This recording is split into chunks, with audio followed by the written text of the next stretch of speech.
চোখ আমাদের অমূল্য সম্পদ। যারা দৃষ্টিহীন তারা পৃথিবীর যাবতীয় রূপ রস সবকিছু থেকে বঞ্চিত হন। অপরের মুখাপেক্ষী হয়েই তাদেরকে পৃথিবীতে বেঁচে থাকতে হয়। কিছু ব্যতিক্রম ছাড়া সকল অন্ধ ব্যক্তিকেই অন্যের করুণার উপর নির্ভর হতে হয়। যারা দৃষ্টিশক্তি কমে গেছে বা দুর্বল হয়ে গেছে, কোনো কারণে চিকিৎসার মাধ্যমে তারা হয়তো সেই দৃষ্টি ফিরে পেতে পারেন। কিন্তু যাদের চোখ নেই, কোনো কারণে চোখ হারিয়ে ফেলেছেন, তাদের পক্ষে কি আবার দৃষ্টিশক্তি ফিরে পাওয়া সম্ভব? তথ্য মতে গোটা বিশ্বে প্রায় 28 কোটি মানুষ নানা রকমের চোখের সমস্যা অথবা অন্ধত্বজনিত রোগে ভুগছে।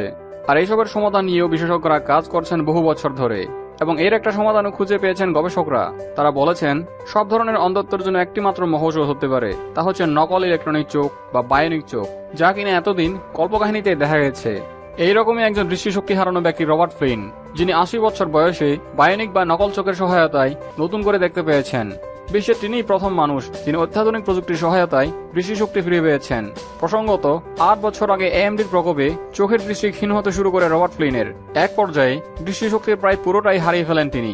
বর্তমানে বায়োনিক চোখের সাহায্যে হারানো দৃষ্টি ক্ষমতা অনেকাংশে ফিরে পেয়েছেন তিনি। গবেষকরা বলেছেন বায়োনিক চোখ হচ্ছে রেটিনা সম্পর্কিত কৃত্রিম অঙ্গ, যা চোখের ওপর আলোর পতন এবং চোখের স্নায়ুর মধ্যে যোগাযোগ রক্ষা করবে। আমাদের চোখে যে আলো পতিত হয় সেটি রেটিনায় প্রতিবিম্ব তৈরি করে, সেইখান থেকে স্নায়ুর মাধ্যমে দর্শনের সংকেত মস্তিষ্কে পৌঁছায়।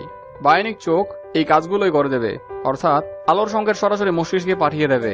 এখন পর্যন্ত যুক্তরাষ্ট্রের চিকিৎসা সংশ্লিষ্ট সংস্থা FDA এই ধরনের একটিমাত্র যন্ত্র অনুমোদন করেছে, যার নাম আর্গাস 2। সেকেন্ড সাইট নামে এই কোম্পানি এই যন্ত্রটি প্রস্তুত করেছে।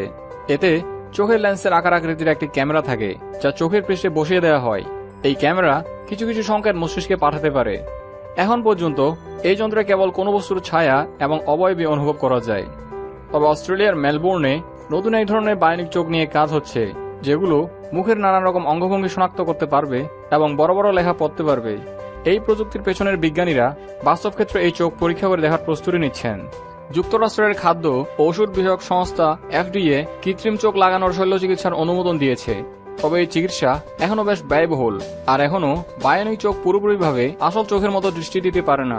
তবে বিজ্ঞানীরা আশাবাদী আগামী 10 বছরের মধ্যে তারা আসল চোখের মতো ক্ষমতা সম্পন্ন বায়োনিক চোখ তৈরি করতে সক্ষম হবেন।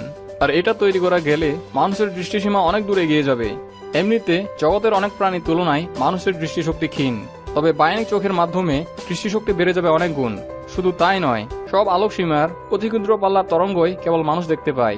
গবেষকরা বলেছেন বায়োনিক চোখের মাধ্যমে এই পাল্লা অনেক গুণ বাড়িয়ে নেওয়াও খুব জটিল হবে না। এমনকি এই ধরনের চোখকে মাইক্রোস্কোপ বা টেলিস্কোপের মতো ব্যবহার করে অদেখা অনেক কিছু দেখে নেওয়া সম্ভব হতে পারে।